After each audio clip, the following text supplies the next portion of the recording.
Olá, alunos! Bom, então vou trazer aqui nessa aula gravada algumas considerações importantes a respeito da Conjuração Baiana, uma revolta, né, que vai ocorrer na Bahia no ano de 1798.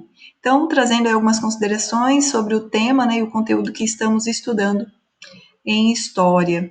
A Conjuração Baiana, ou Revolta dos Alfaiates, né, que também ficou conhecida como esse nome, foi um movimento político e popular ocorrido em Salvador, Bahia, 1798. Tinha como principal objetivo separar a Bahia de Portugal. Então, ela tinha um interesse separatista e também abolir a escravatura que existia ainda na época e atender às reivindicações das camadas pobres da população. Ou seja, é uma revolta popular, né, de uma intensa participação popular nesse movimento separatista. Principais objetivos: separar a Bahia de Portugal, abolir a escravatura e atender às reivindicações populares daquela época. Ela é também conhecida como Conspiração dos Búzios ou Revolta dos Alfaiates, como foi falada. A Conjuração Baiana foi composta, em sua maioria, por escravizados, negros livres, brancos pobres, mestiços e qualquer pessoa que exercia uma profissão diferente e era muitas vezes excluídos da sociedade na época ali do período colonial. Sapateiros, pedreiros, soldados, né, de baixa patente que se sentiam desprivilegiados. Influenciada então pela Revolução Francesa e pela Revolução Haitiana, são duas influências para a Conjuração Baiana, né? Essa Conjuração Baiana foi fortemente reprimida, tá? O governo geral, com muita preocupação diante dessa conjuração, vai prender os seus principais membros, né, e os seus principais líderes, ou foram condenados à morte ou ao degredo, né, a expulsão, né, sair do país, né, sair da colônia de forma visto sempre como inimigos da nação, inimigos da coroa. Então você vai ter aí uma forte repressão a esse movimento popular ocorrido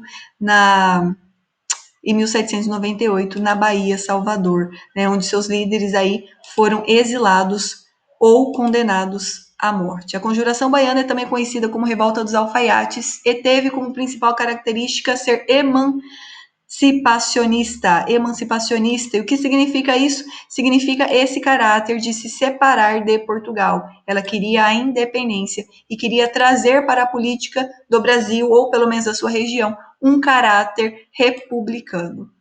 Causas e contextos, né? As bases do colonialismo começaram a ser questionadas nesse fim do século XVIII. Você vai ter uma crise na economia colonial, uma tirania fiscal, imposição de cultura, uma imposição política, arroxo do exclusivo comercial, né? Onde o Brasil tinha que comercializar só com Portugal. Esse pacto colonial, ele não mais atendia às necessidades da sociedade colonial em pleno fim do século XVIII. E os fatores externos, temos o movimento do iluminismo, a crise do absolutismo que está acontecendo na Europa, a Revolução Francesa, a Revolução Industrial, que vai trazer como bandeira essa liberdade econômica também, e também a questão da revolução no Haiti, que foi fundamental para a revolução, né, para a revolta da Conjuração Baiana. O que é um movimento emancipacionista, né? É conquistar a liberdade, é se separar da metrópole, né? Então você vai ter a Conjuração Mineira, a Conjuração Carioca, a Conjuração Baiana, Conspiração do Suassuna e a Revolução Pernambucana, todas acontecendo no Brasil colônia, com esse caráter emancipacionista, onde você vai ter a independência dos Estados Unidos, a Revolução Francesa e a independência do Haiti como movimentos que influenciaram a Conjuração Baiana.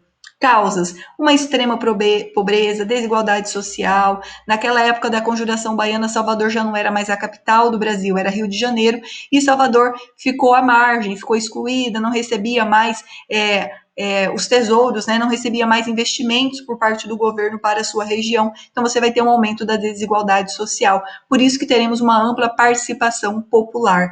Claro, né, fim da revolta com uma intensa repressão de Portugal, da metrópole, que viu nesse movimento um empecilho, né, um verdadeiro obstáculo. Seus líderes são João de Deus Nascimento, Manuel Faustino dos Santos, Alfaiates, né, mulatos, Luiz Gonzaga das Virgens, Lucas Danta Amorim, entre outros, os seus principais líderes, todos pobres, né?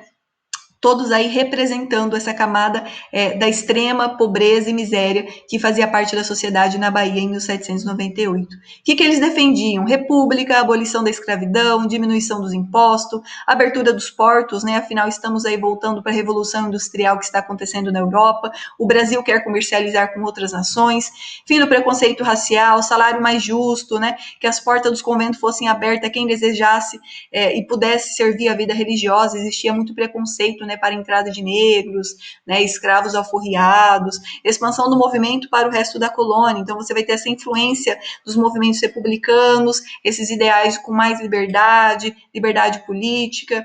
Então esse é o contexto histórico da Bahia, né, em pleno 1798, ali no final do século XVIII, romper com todo esse o racismo, o preconceito, a escravidão que existia ainda, infelizmente, naquela época. Então, da mesma forma, repercutia na Bahia o movimento lá do Haiti, que foi um movimento de grande importância para a Conjuração Baiana, foi a Revolução do Haiti contra os colonizadores franceses. O Haiti lutou contra a França, contra o domínio francês, e os baianos ali, na Conjuração Baiana, tentou lutar contra a imposição portuguesa, né? Outra causa que levou à revolta foi o fato da população estar em situação de penúria, como disse anteriormente. A capital do Brasil tinha sido transferida anos antes, em 1763, então deixou ali a Bahia numa situação muito complicada, de penúria, não recebendo mais os investimentos que ela recebia quando era capital. Então, ali em agosto de 1798, a cidade de Salvador amanheceu coberta de papéis, manuscritos, né? Então você vai ter uma aglomeração, um movimento popular, intensa participação do povo, para que de fato as coisas pudessem ser resolvidas, né? Então esses panfletos vão chamar a atenção da população, proclamar o povo para ir à luta e de fato estabelecer uma sociedade mais justa, com mais liberdade, fraternidade e igualdade, implementando então a república.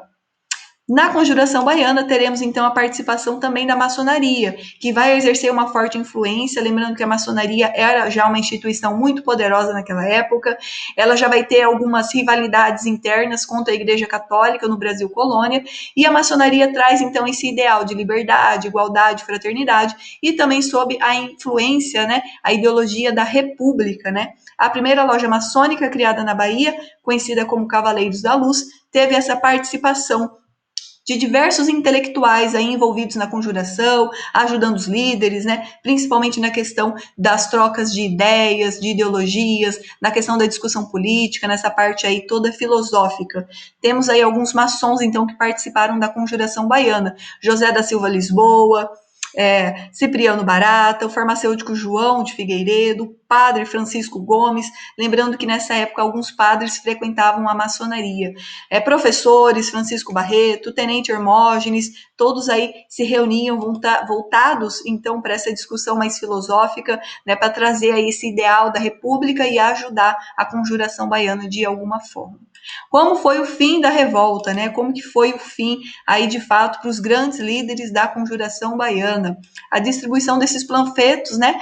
A cidade aí enlouquecida, né? Todo mundo caloroso para que alguma coisa fosse feita, para que as desigualdades sociais pudessem ser eliminadas, pudesse aí dar melhores condições de vida, principalmente para a camada popular lá em Salvador em 1798, forçando então o governo a reprimir essa manifestação prontamente, né? Reprimir a rebelião, as prisões se sucederam e o movimento foi desarticulado. Em torno aí 49 pessoas presas, vai ter mulheres, homens livres, escravos também que participavam da revolta, muitos barbeiros, soldados, bordadores, pequenos comerciantes, enfim, toda essa população que fazia parte aí dessa camada bem mais excluída da sociedade. Então, os principais nomes envolvidos, que são os seus principais líderes, foram julgados, né, foram condenados, declarados culpados por traição. Já os intelectuais e membros da maçonaria que participaram da conjuração receberam penas mais brandas ou foram absolvidos. Então já temos aí uma grande diferença, né? Os líderes populares, que muitos eram ex-escravos, né, que conquistaram a sua liberdade, outros que tinham esse ideal de diminuir a desigualdade social, de trazer aí uma vida mais dignidade para a população mais carente de Salvador, foram condenados por traição. Já os membros da maçonaria, que também participaram, aí, levando as questões mais filosóficas, foram absolvidos ou receberam penas mais brandas. Apesar de seu terrível desfecho, né, a Conjuração Baiana influenciou outros movimentos, como a própria independência, essa questão do caráter da república sendo trazida, apesar da nossa independência ter criado um reino, né, o Brasil virou uma monarquia sob o comando de Dom Pedro I, você tem aí já um ideal da república sendo permeado na sociedade. A revolta dos malês e a abolição da escravatura em 1888. Lembrando que a abolição da escravatura foi um movimento também político, mas teve aí como cenário todo esse ideal de liberdade, de igualdade, a questão dos direitos, a própria humanidade aí entrando como um valor importante para a sociedade, mas não podemos esquecer que também se tratou de um evento político. Mas, independente disso, você tem essa questão da identidade, da questão da liberdade, da igualdade, da fraternidade, esses sentimentos, né, como ideologias políticas permeando, então, a sociedade do Brasil, tanto na independência, se tornando reino, quanto lá no fim da República, já lá no processo de abolição da escravatura, que já está no processo de República também, em 1889. Bom, é isso, espero que vocês tenham compreendido os principais eventos, os principais aspectos da Conjuração Baiana, e a gente fica por aqui, então, até a próxima aula. Obrigada!